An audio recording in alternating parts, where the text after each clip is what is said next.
நான் கூட யோசிப்பேன், எம்ஜிஆர் அவர்களும் மேடம் ஜெயலலிதா மேடம் அவங்களும் ஒரே வார்த்தையில சொல்லி இந்த திமுகவை காலி பண்ணாங்கல்ல.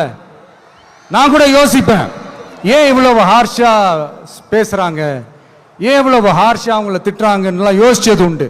இப்பதானே புரியுது. அவங்க ரெண்டு பேரும் சொன்னதை இப்ப நானும் ரிப்பீட் பண்றேன். திமுக ஒரு தீய சக்தி, திமுக ஒரு தீய சக்தி, திமுக ஒரு தீய சக்தி, திமுக ஒரு தீய சக்தி, தீய சக்தி, தீய சக்தி, தீய சக்தி. என் நெஞ்சில் குடியிருக்கும் ஈரோடு மக்களே,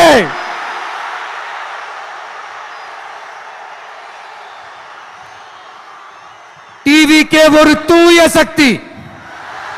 எப்படி? டிவிகே ஒரு தூய சக்தி.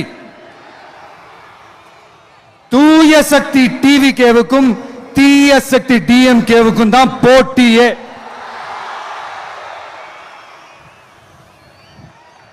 என்ன முடக்கலாம்னு நினைக்கிறீங்க, ஆனா இந்த சத்தத்தை ஒரு நாள் உங்களால முடக்க முடியாது.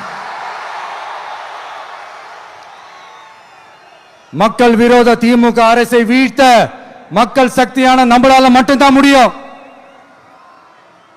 அண்ணன் செங்கோட்டையன் அண்ணன் அவர்கள் நம்ம கூட வந்து சேர்ந்தது நமக்கு ஒரு மிகப்பெரிய ஒரு பலம். அந்த மாதிரி செங்கோட்டையன் அண்ணன் அவர்கள் மாதிரி இன்னும் நிறைய பேர் வந்து சேர இருக்கிறாங்க. அவங்க எல்லாருக்குமே அந்த உரிய அங்கீகாரத்தை கொடுப்போம். அது மட்டும் இல்ல, அப்புறம் இன்னொரு விஷயம் சொல்ல மறந்துட்டேன். இப்ப ரீசெண்டா ஒரு இடத்துல நம்ம சிஎம் சார் அவர்கள் பேசும்போது சொன்னாங்க, என் கேரக்டரையே புரிஞ்சுக்க மாட்டேங்கிறேன். இது சினிமா டயலாக் இல்லையா?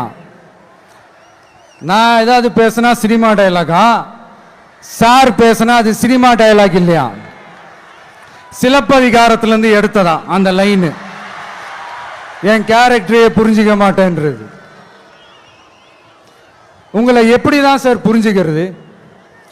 எந்தெந்த விஷயத்துலலாம் சார் உங்க கேரக்டர் நாங்க புரிஞ்சுக்கிறது? அதையும் நீங்களே சொல்லிட்டீங்கன்னா கொஞ்சம் நல்லா இருக்கும் சார். சட்டம் ஒழுங்குல நாடே சந்தி சிரிக்குதே அதுலயா? பெண்கள் பாதுகாப்புல நாடே சந்தி சிரிக்குதே அதுலயா? பொய் வாக்குறுதிகளா கொடுத்து ஏமாத்தி ஆட்சிக்கு வந்தீங்களே அதுலயா? எதுலதான் சார் உங்க கேரக்டர் நாங்க புரிஞ்சுக்கிறது? ஆனா ஒண்ணு, தமிழ்நாட்டில் ஆட்சி செய்யற நீங்களும் சரி, ஒன்றியத்தில் ஆட்சி செய்யறவங்களும் சரி, நீங்க ரெண்டு பேரும் முதல்ல